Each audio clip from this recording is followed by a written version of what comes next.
as a screenwriter myself, when I begin writing a screenplay, it's generally I figure out which genre, like horror. I go find a title. A title is very important.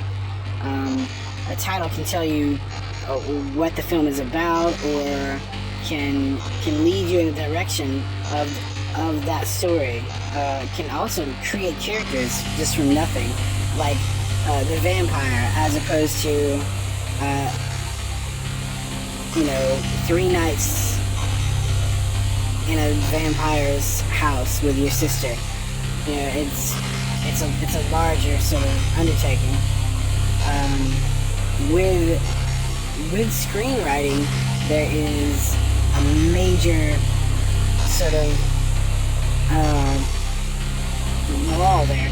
You have to have enough money to start the screenplay. You have to invest enough money to start in the screenplay for the characters to live. Characters have to have food and water and things like that. They have to have sort of a body also. Generally, the actor is that body, but if the screenplay is never written, then the character dies, and it's just that story. But before the events of the story, the character has lived a life for 20 years or 16 years if you're writing about a 16-year-old girl or something like that.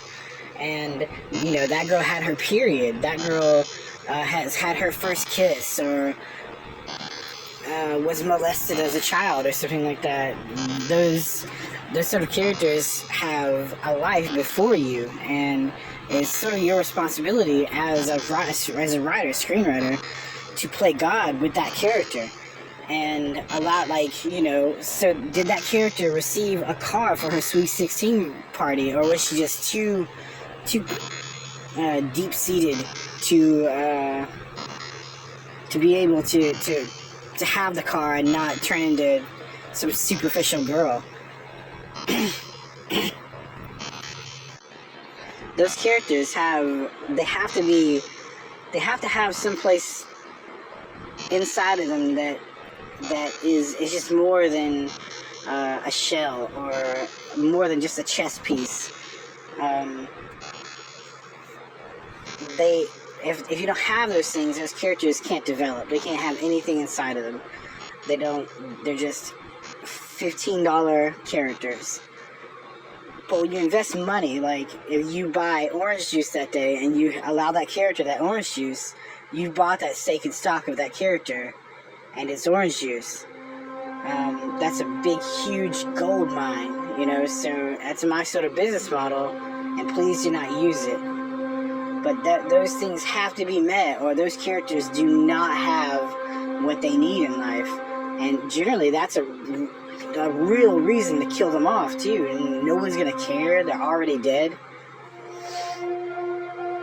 With films like Scream or The Walking Dead or whatever, the characters were there beforehand. And even in Walking Dead, like Rick Grimes, I think they told about it. They flashed back to before he was killed or whatever, or he had photographs of his wife and child and things. And in Scream, like the characters there, her mother was killed like a whole year before that. Like, what must that person have gone through to have to deal with those things?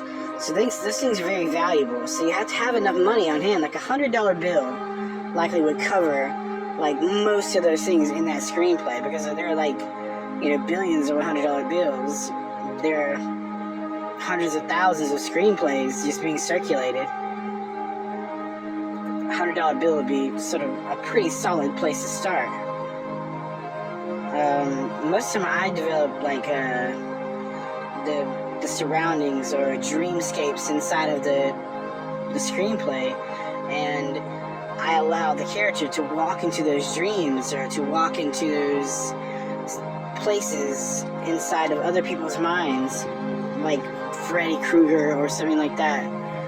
And inside of those dreams, there are sublevels and floors of the mind, of the imagination, and I like to utilize those things in a way that if the character is being hunted or harmed by a killer, that they could go to that place and just live forever.